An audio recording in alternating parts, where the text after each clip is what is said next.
Hello and welcome to my channel. My name is Maria Jaju. This is my second video of Inktober, and today is inspired by a beautiful song from Sia. Now the song is called Chandelier, and in it she talks about how she essentially wants to crawl into a bottle. She wants to drink and have fun and party and forget the world and forget all the pain and all of that.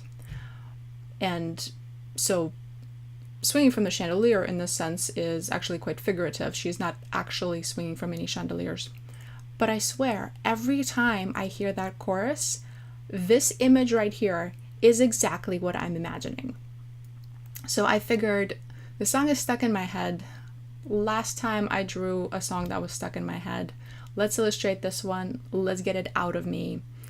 Maybe I will finally get a different song stuck in my head tomorrow. I drew this in landscape on a full spread because I wanted that feeling of depth, but I must admit that this was a really challenging pose for me. There's a lot of references that went into this little drawing. The other really challenging thing for me is this entire thing is drawn with a dip pen in a bottle of black ink. Now, if you saw my previous video, you'll know that this ink arrived this morning from Amazon because it turned out that I didn't own any ink. I owned a lot of pens, but I don't own any ink in bottles.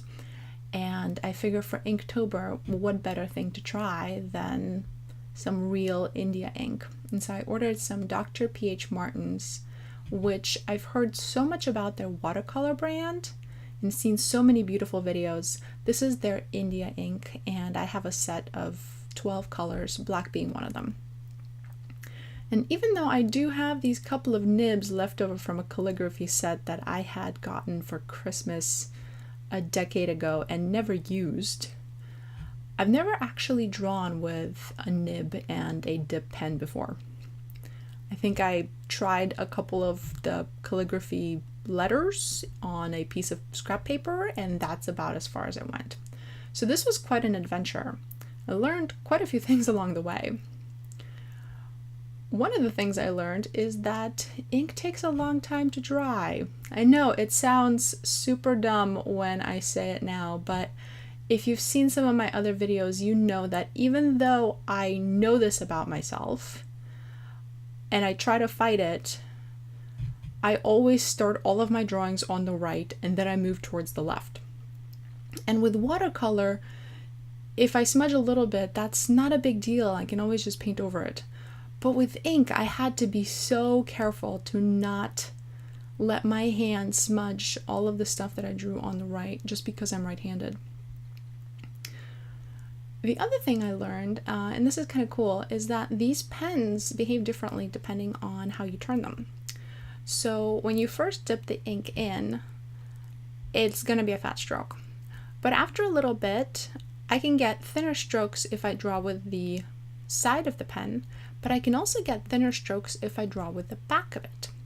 And if any real professional or highly experienced inkers are watching this and they're kind of cringing while they hear me say this, I'm so sorry. This is just what has worked for me in the course of one drawing.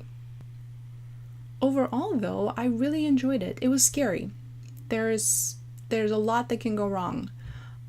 It's a pen nib that I'm completely unfamiliar with, but it turned out really nice, and I really liked the line quality. And I think I actually learned something along the way, although it's going to take me a couple more drawings to really get the hang of this particular medium. But this is a short little drawing. It took me a couple hours to draw this, but I sped it up 20 times, so it's a pretty short video for you guys.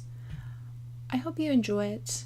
I had a lot of fun drawing this. It's so different, and I had to push myself, and there were scary moments all the time. But I'm glad that I did it, and I hope that you enjoy looking at it as well. And I will see you next time.